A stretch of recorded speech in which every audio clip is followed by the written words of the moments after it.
안녕하십니까, 산나루 선생입니다. 이성교제를 원하시나요? 교제 중인데 상대방이 파악이 잘 안 되나요? 오늘 이야기 주제는 좋은 남자친구 고르기 핵심 셋입니다. 남녀관계 참 고려할 것도 많고 따져봐야 할 것도 많죠. 당사자는 물론이거니와 부모 입장에서도 수수방관할 수만 없는 것이 자녀의 이성교제입니다. 복잡한 문제일수록 쉽게 풀어야 하는 거 아시죠? 그래서 저는 이성교제를 단 3가지로 압축했습니다. 쉽고 간단하게 진단합시다. 그리고 명쾌하게 결론을 내립시다. 본론에 들어가기에 앞서 구독과 좋아요 버튼 꾹 누르시는 거 부탁합니다. 좋은 남자친구 고르기 핵심 셋. 이 3가지 테스트는 간단합니다.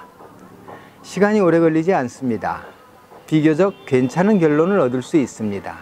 물론 이 테스트는 좋은 남자친구를 찾으려는 여성에게만 필요한 것이 아닙니다. 좋은 남자친구 대상자로 거듭나면 좋을 남자들과 그 상대인 여성들도 기억하면 좋을 핵심입니다. 좋은 남자친구 고르기 꿀팁 셋. 첫째, 긍정성 테스트입니다. 아시다시피 사람에게 긍정성은 매우 중요합니다. 사람과 사물, 닥친 상황을 긍정적으로 보느냐, 부정적으로 보느냐에 따라 격차가 달라지기 때문입니다. 긍정성은 도전과 창의성, 그리고 성공에도 절대적인 영향을 미칩니다. 그러므로 긍정성은 곧 삶의 행복도와 직결됩니다. 하니 만약 반려자를 선택해야 하는 순간이라면 돈도 많고 지위도 높으나 부정적인 성향을 가진 사람보다 현재 가난하고 지위가 낮더라도 밝고 긍정적인 성품을 가진 상대자를 선택하는 것이 옳지 않을까요? 제가 지금 촬영을 하는 곳이 저희 집 테라스입니다. 야외라서 잡음이 많이 들어갈 것입니다. 이해해 주시기 바랍니다. 긍정성 테스트, 앞에서도 밝혔듯이 방법이 간단합니다. 걸으면서 해도 좋고 마주보고 앉아 차 한잔 나누면서 테스트해도 좋습니다. 다만 조심스럽게 접근할 필요가 있습니다. 상대방이 테스트 당한다는 느낌이 안 들어야 하니까요. 우선 이야기 중에 자연스럽게 상대의 주변 사람들에 대해 그 느낌을 묻는 것입니다. 사귀는 대상에게 이런 질문이야 자연스러운 거 아닐까요? 상대방의 친한 친구나 부모님에 관해 질문해 보세요. 학생이면 선생님, 직장인이면 상사나 동료 등 주변 인물들에 대한 평가를 이끌어내 보세요. 사회적 이슈를 이야기 중심으로 이끌 수도 있습니다. 지금처럼 함께 있는 장소에 대한 느낌, 주변의 사물들에 관한 느낌, 음료수 한 잔에 대한 느낌들 다 뭐든 좋습니다. 상대방 성격 알기 쉽게 튀어나오겠죠? 긍정적이라면 더할 나위 없는 상대입니다. 그러나 부정적 시각이 심하다면 깊이 사귀기는 좀 곤란하겠죠. 반반이라면 어찌해야 할까요? 물론 여기서 살펴야 할 것은 시각이 충분히 정립되고 이유 있는 것인가를 살펴야 합니다. 즉흥적이라면 상대방의 미래도 늘 즉흥적일 수밖에 없습니다. 긍정은 자기 사랑입니다. 자기를 사랑하는 사람이 남도 사랑할 수 있습니다. 어쨌든 긍정성 테스트는 상대방을 파악하는 간결하고 좋은 탐색 방법입니다. 물론 긍정과 부정의 정도와 배경을 잘 따져봐야 할 것입니다. 잘못 판단하지 않도록 지혜를 발휘해야 합니다. 지금은 부정적이라고 하더라도 상대에 따라 변할 수 있는 가능성도 있으니까요. 린 피터스는 이렇게 말했습니다. 행복이란 내가 갖지 못한 것을 바라는 것이 아니라 내가 가진 것을 즐기는 것이다. 바로 이 말의 핵심이 긍정성 아닐까요? 많이 가진 남을 부러워할 것이 아니라 지금 내가 가진 소중한 것을 즐기는 것이야말로 긍정이자 행복이니까요.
제가 좋은 남자친구 고르기 핵심 세세 관해 이야기하게 된 것은 참 우연이었습니다. 2006년쯤으로 기억을 합니다. 제가 서울의 모 대학 미술과에서 강의할 때입니다. 이야기 발단은 이렇습니다. 미술과는 과목의 특성상 여학생 숫자가 많습니다. 좋은 남자친구 고르는 팁을 주겠다고 하니 영문을 알 리 없는 여학생들이 환호를 하더군요. 그러나 이야기의 의도는 한 남학생을 위한 것이었어요. 몇 안 되는 남학생 중 기대가 컸던 남학생이 있었습니다. 그 학생은 입학 때 과수석으로 합격을 했고 다방면에 가능성이 점쳐지는 학생이었습니다. 저는 속으로 그래, 저런 친구는 틀림없이 좋은 작품을 창작할 수 있을 거야 하고 믿었거든요. 저는 선생으로서 늘 강조했습니다. 예술가는 자기가 곧 하나의 우주야. 예술가는 창조자지. 신으로부터 창작 면허를 받은 사람들이야. 창작은 자기가 하지만 그 작품은 세상의 것이고 사회나 역사에 열려있는 것이 예술품이야. 그러므로 작가는 마음이 커야 하고 깊어야 해. 예술가는 죽어도 작품은 남거든. 사람의 감정을 울리는 예술이야말로 큰 학문이야. 미래 예술가로서 책임을 가져야 해. 제가 도달할 수 없는 영역까지 강조했습니다. 선생으로서 가능성 많은 학생들에게 거는 기대가 어찌 크지 않겠습니까? 그런데 기대를 했던 그 학생이 어느 순간부터 긍정으로부터 점점 멀어지는 겁니다. 학교 생활을 불성실로 일관하는 거예요. 과제 제출에 불성실한 것은 물론 강의 시간에도 늦는 것이 다반사였어요. 알아보니 다른 과목도 마찬가지였습니다. 그날도 1교시부터 4교시까지가 제 강의였는데 1교시가 끝날 때쯤에야 그 학생이 어스렁거리며 강의실로 들어서더군요. 저는 순간 그 학생에게 가장 현실적으로 필요한 이야기가 뭘까 싶었습니다. 저는 우선 그 학생이 여학생들의 선망하는 남자친구 대상이 되면 좋겠다는 생각이 들었습니다. 충분히 그럴 만한 자질을 지닌 학생이었거든요.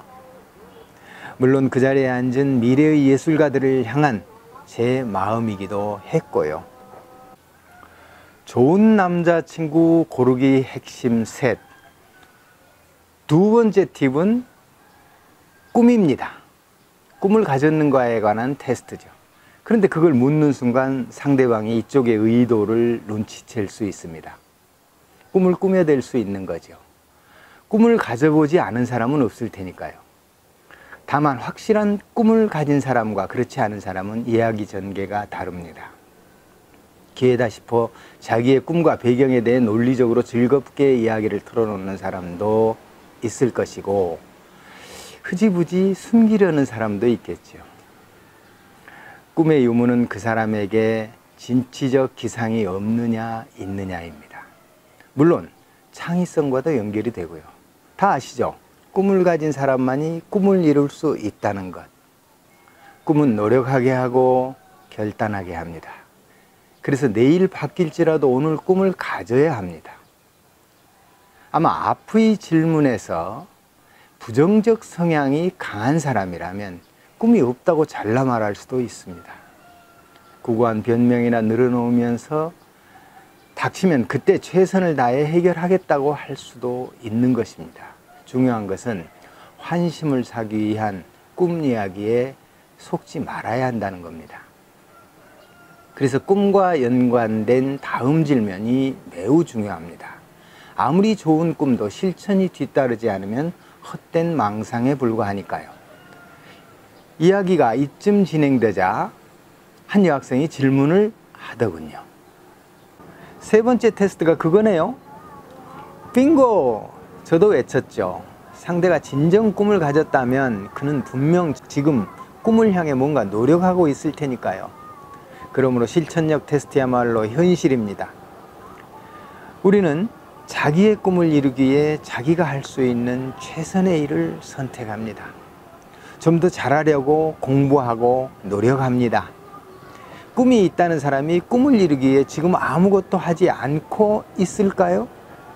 그건 말로만 세계를 정복하는 것이죠. 바로 말과 실천의 차이를 분명히 분석해내는 지혜가 필요합니다. 자, 오늘은 좋은 남자친구 고르기 팁 3가지를 살펴봤습니다. 긍정적 성격인가? 꿈을 가졌는가? 꿈을 이루기 위해 지금 당장 실천하고 있는가? 이 3가지였습니다. 세상의 젊은 여성들이 모두 긍정적이고 꿈을 가졌으며 행동으로 실천하는 남자친구를 찾기 바랍니다.